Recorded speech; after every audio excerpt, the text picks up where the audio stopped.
दिनै क'क्राझार ब्रह्मपुरी दिपु रडनि वार्ड नं 5 पतंजलि क'क्राझार मावख'आव फैगौ 24 सेप्तेम्बराव जानो गोनां योगा ध्यान शिबिरजों लोगोसे महिला सन्मिलन हाबाफारिखौ साखाफारा खुंफुंनो थाखाय दिनै जथायै सावरायमेल लानाय जायो। फैगौ 24 सेप्तेम्बर सानखालि उत्तराखंडनिफ्राय महिला पतंजलि योगा समितिनि केन्द्रीय गाहाय आफादगिरि आरो पतंजलि विश्वविद्यालयनि डॉक्टर स्वाति देवप्रियाजी बिथाङा बे हाबाफारियाव बाहागो लाफैगोन होननानै मिन्थिनो मोनो।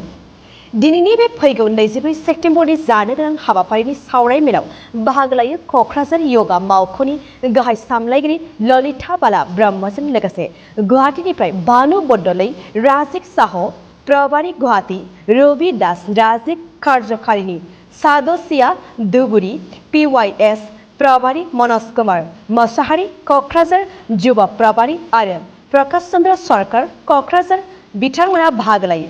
लोगोसे बे हाबाफारियावनो क'क्राझार जिल्लानि गोबां आइजोफोर आरो मेलेमजिबि बिथांमोननि बाहागो लानायजों दिनैनि बे हाबाफारिया जाफुंसारो।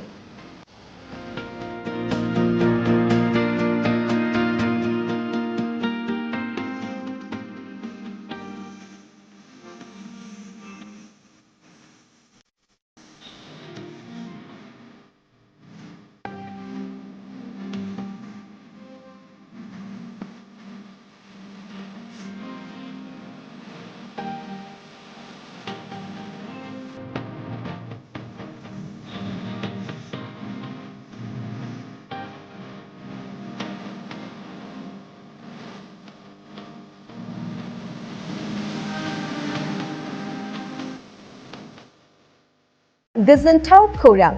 बाजाज बाइक सालायनो मोजां मोनग्राफोरनि थाखाय गोजोनथाव खौरां। दावहारु अट' एजेन्सिया बाजाज बाइक सालायनो मोजां मोनग्रा रायजो राजाफोरनो होगासिनो दं इन्डिपेन्डेन्स डेनि थाखाय ल' डाउन पेमेन्ट आरो इजि एक्सचेन्ज अफार।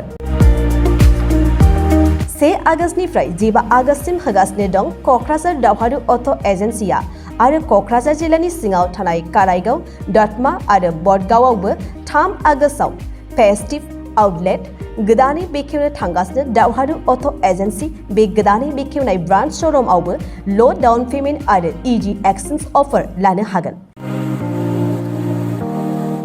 बाइक सालायनायाव हमनो थाखाय हेलमेट बेसेन लायालासे बाइगिरिया मोननो हागोन आरो सीट कभार्स बेनि अनगायैबो जाय फाइनेन्स लागोन बिथाङा खम डाउन पेमेन्ट होनानै लानो हागोन। बायग्रा ग्राहक सुबुंफ्रा दावहारु अट' एजेन्सियाव बाजाज बाइकखौ बायनो सानोब्ला नैबे मबाइल नम्बर 8822018193 आरो 600003991187 आव थोंजों फोनांजाब खालामनो हागोन।